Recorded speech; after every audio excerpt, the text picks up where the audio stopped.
Police department, police department. Hello, help, Yes. please.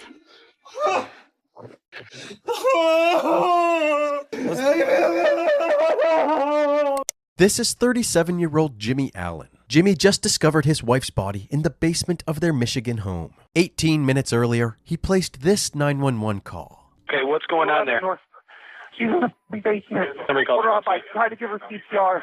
The dispatcher instructed Jimmy to continue performing CPR while police and paramedics rushed to the home. Officer Ben J. Horn was the first to arrive. Despite the desperation in Jimmy's voice during the 911 call, the house was eerily silent as the officer approached.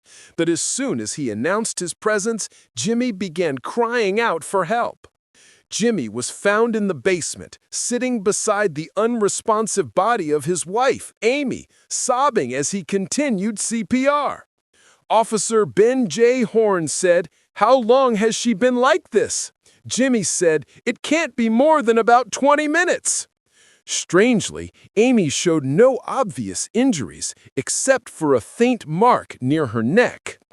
By 8:59 p.m., more officers and EMTs had arrived, rushing into the basement to take over the life-saving efforts. At that moment, Jimmy completely broke down, tearing off his shirt and collapsing on the floor in tears, only to quickly compose himself again and watch as the medics worked on his wife. Jimmy's behavior swung between total calm and sudden emotional outbursts. Officer Horn said, "Do you want to come upstairs with me for a moment?" Jimmy said, "Okay." He seemed calm as he walked up the stairs, but once in the kitchen, he suddenly unleashed his anger on a bowl of potato chips. The officers were baffled, having no idea what had led to this erratic behavior. Officer Horn said, "Did she say anything before she collapsed?" Jimmy said, "No."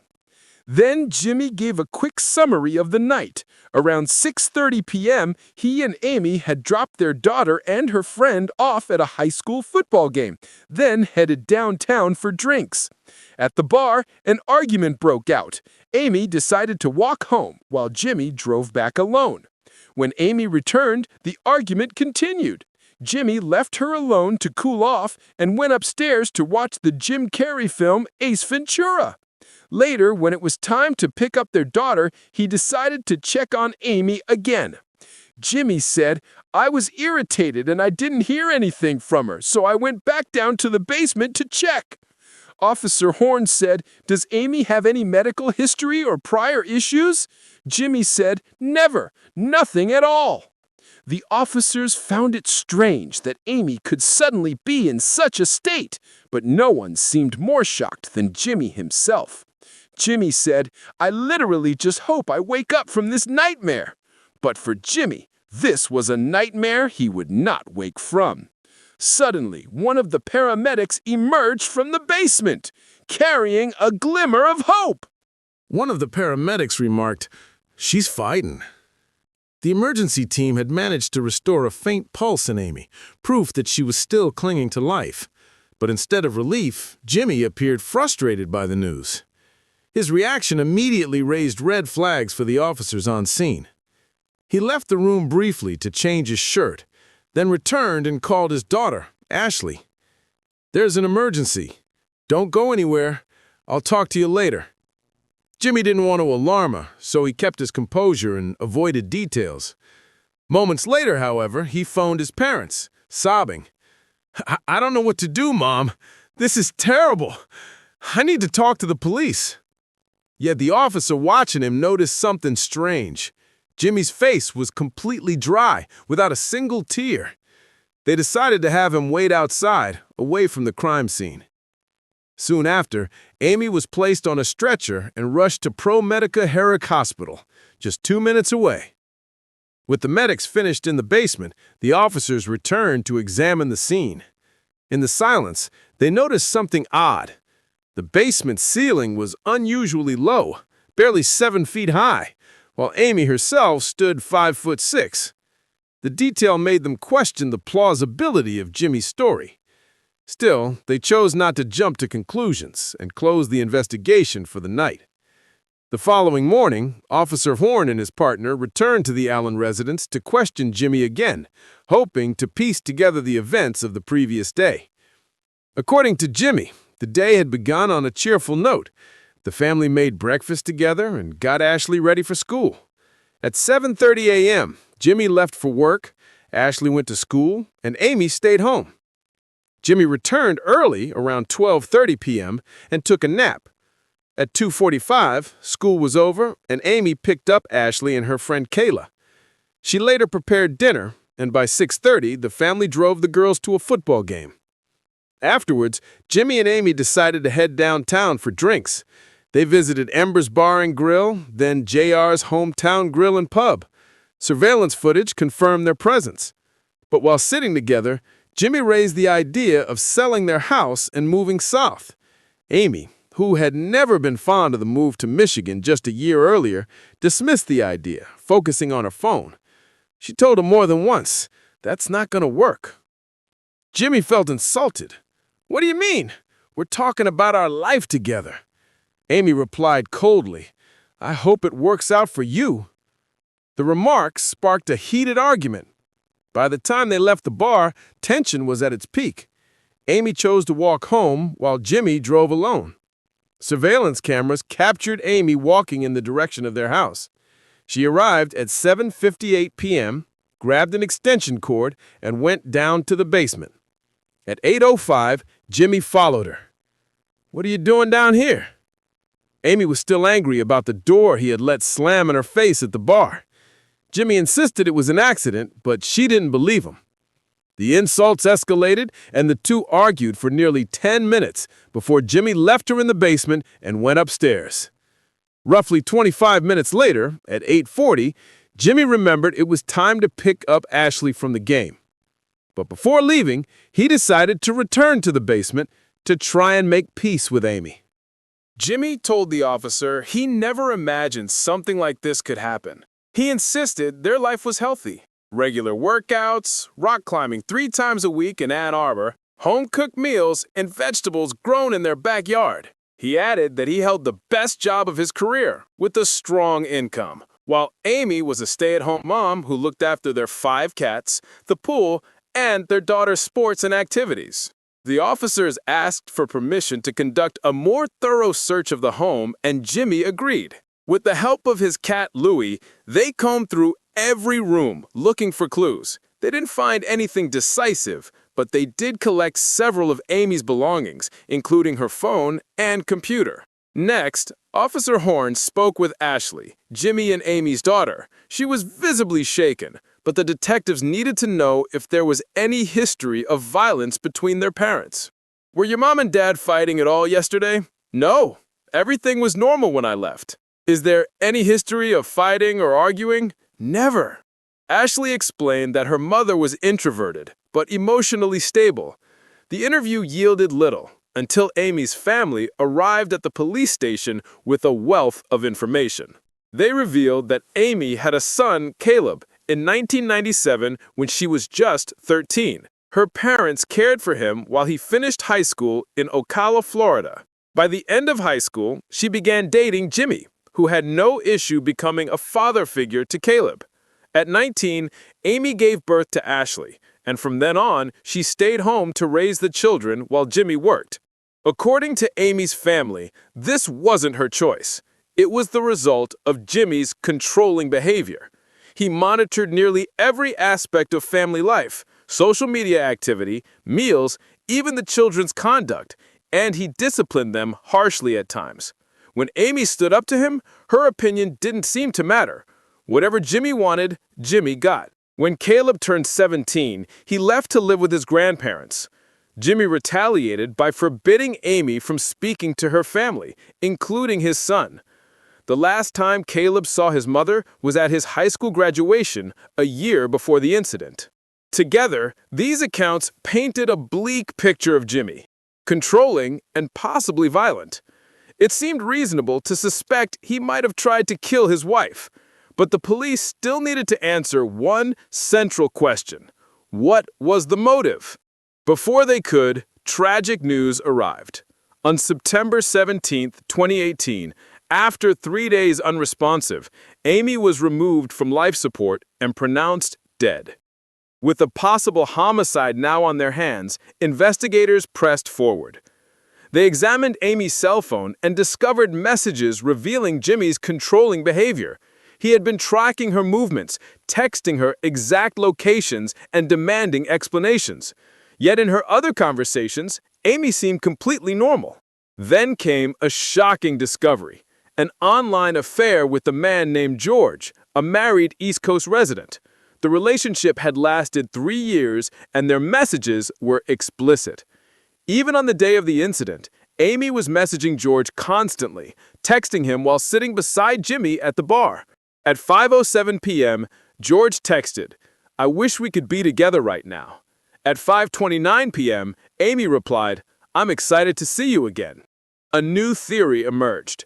Perhaps Jimmy glimpsed these messages, was overcome with anger, and ultimately attacked Amy in the basement. When detectives tried to question Jimmy again, he was gone.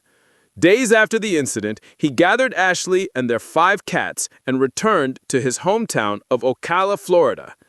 Fortunately, authorities reached him without difficulty.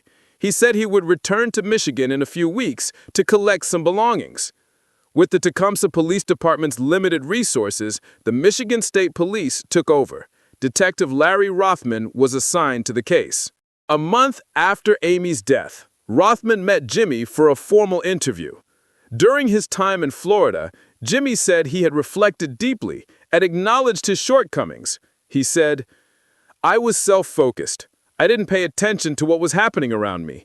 My life was in turmoil, and I couldn't even see it." Strangely, moments later, when asked to describe himself, Jimmy offered an extensive, highly detailed self-portrait, making his statements appear contradictory. When asked to describe himself, Jimmy said, "I'm a type A personality. I like structure, organization, I'm ambitious, and I'm always striving to improve myself and those around me." But what Jimmy portrayed as strength, investigators saw as a toxic obsession with control, disguised under the pursuit of perfection. Jimmy tried to cast himself as his wife's savior, claiming he had helped her overcome her shyness and isolation. In reality, according to those closest to Amy, he was the very reason for her withdrawal. When questioned about infidelity, Jimmy admitted to cheating once, but completely dismissed the idea that Amy could have been unfaithful, describing her as too introverted, incapable of that. Investigators, however, confronted him with the truth. Amy had been in a romantic relationship with a man named George. Jimmy refused to believe it, even after being shown explicit messages between Amy and George, some sent on the very day of the incident. He appeared stunned by a secret life he had never imagined. In a final attempt to secure a confession, detectives asked Jimmy to take a polygraph test. He agreed, but the results were inconclusive. Jimmy then returned to Florida. The investigation stalled until the medical examiner's report was released 3 months after Amy's death. The cause? Strangulation. The manner? Undetermined. Detective Rothman decided to re-examine the evidence. He recalled Officer Horn's observation about the basement's low ceiling and requested a forensic engineering lab to recreate the scene. The results were shocking. Under the same conditions, Amy's feet would have touched the ground. Her death could not have been suicide. It had to be homicide. In October 2020, Jimmy was charged with open murder. By then, he had moved in with his parents in Florida and was planning to marry his new fiancée in just 5 days. But before the wedding could take place, police arrested him and extradited him back to Michigan. During his arraignment, Jimmy appeared shaken and muttered a strange remark to investigators. "This is how you sleep at night." At trial, Jimmy pleaded not guilty. His bond was set at $10 million. His attorney, Daniel Guerin, issued a statement insisting his client was innocent and had cooperated fully with police throughout the 2-year investigation. In September 2021, 3 years after Amy's death, the trial began. Prosecutor Angie Borders told the jury that the evidence would lead them to a guilty verdict. The defense countered that the case was riddled with holes, with no clear motive and no definitive proof. They pointed to Jimmy's phone search history on the night of the incident, which showed him looking up Jim Carrey movies and Showtime programs, the very shows he had told police he was watching that evening. One of the most important witnesses for the prosecution was Caleb, Amy's son. He told the court about a violent altercation with Jimmy when he still lived at home. He said, "I stood up, pushed him against the wall, then realized what I was doing and let go. But suddenly, I was spun around, or maybe I turned, and I was choked from behind on the floor for what felt like forever.